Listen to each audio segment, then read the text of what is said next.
공무원이 억울하게 징계를 받는 가장 흔한 이유 중 하나가 바로 직무상 비밀엄수 의무 위반입니다. 하지만 모든 정보가 법에서 말하는 비밀에 해당할까요? 오늘은 그 편견을 깨는 판결을 분석합니다. 반갑습니다. 오늘 우리가 다룰 내용은 대법원 1996년 10월 11일 선고, 구산후 7171 판결입니다. 이 판결은 어떤 내용이 국가공무원법상 비밀이 아닌지를 아주 명확하게 정의하고 있습니다. 행정사님, 제 지인도 최근에 내부 보고서를 외부로 전달했다가 큰 징계를 받을 위기에 처했습니다. 그 보고서 내용이 그렇게 대단한 것도 아니었는데 무조건 비밀이라고 하니 답답해하더라고요. 저도 궁금해요. 공무원이 다루는 문서는 일단 밖으로 나가면 다 비밀 침해라고 보는 것 아닌가요? 그렇지 않습니다. 법원에서 말하는 직무상 비밀은 크게 세 가지 요건을 충족해야 합니다. 첫째는 일반인에게 알려지지 않은 비공지성이고, 둘째는 비밀로 보호할 가치가 있어야 합니다. 보호할 가치가 있다는 기준이 참 모호하게 들리는데 이번 사건에서는 어떤 상황이었나요? 이 사건의 핵심은 특정 법인들이 보유한 비업무용 부동산의 실태가 담긴 감사보고서였습니다. 정부는 이 보고서가 비밀이라고 주장하며 해당 공무원을 징계하려 했던 것이죠. 기업의 부동산 보유 현황이라면 기업 입장에서는 숨기고 싶은 정보일 수도 있겠는데요. 그럴 수 있지만 대법원은 다르게 보았습니다. 우선 해당 자료의 일부가 국회에 제출된 점에 주목했죠.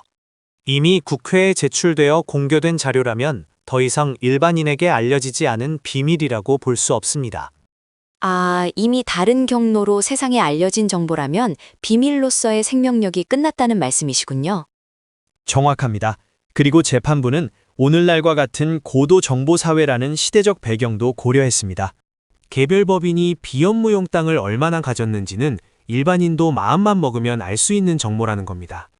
정보의 접근성이 높은 현대사회에서는 비밀의 범위가 좁아질 수밖에 없다는 뜻이겠네요.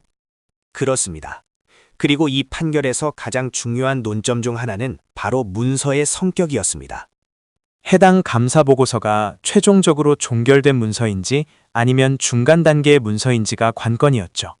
문서가 끝난 것과 중간 단계인 것이 비밀 유지에 어떤 차이를 만드나요? 만약 내부 보고용으로 아직 검토 중이거나 추후 감사를 전제로 하는 문서라면 보호가 필요할 수 있습니다. 결론이 나지 않은 상태에서 정보가 나가면 행정의 공정성이나 업무 수행에 차질을 줄 수 있으니까요. 아직 확정되지 않은 정책이 미리 새어나가면 시장에 혼란을 주는 것과 비슷한 이치군요. 네.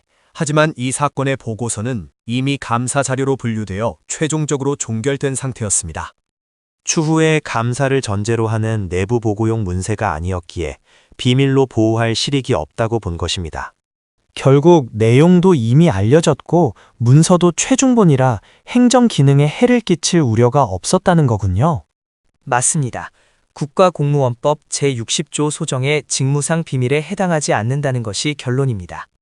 그럼 행정사님, 만약 제가 유출한 자료가 형식적으로는 비밀 도장이 찍혀 있어도 결과는 다를 수 있나요? 매우 중요한 질문입니다.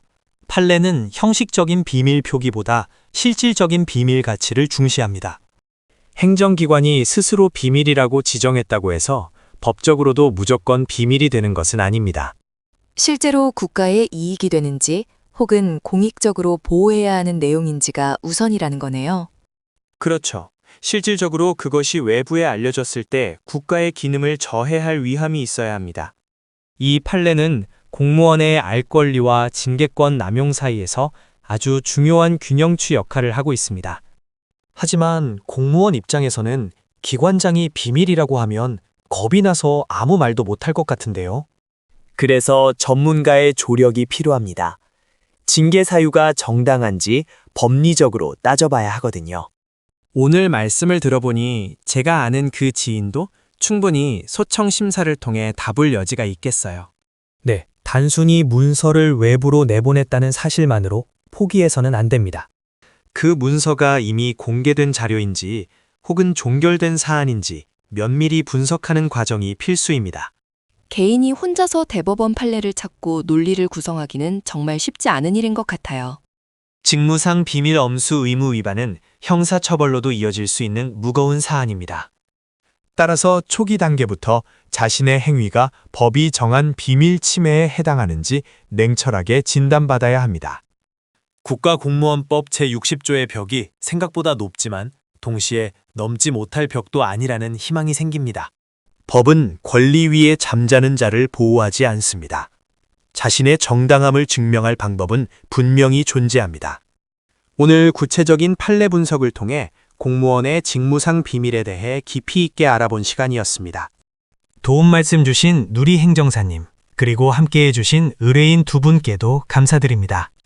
공무원 여러분의 권익을 지키는 길은 정확한 법리 해석에서 시작된다는 점을 잊지 마세요. 혼자 고민하면 늦습니다. 실무 경력 16년의 전문성으로 함께하겠습니다. 더 자세한 상담은 누리 행정사에게 문의하세요.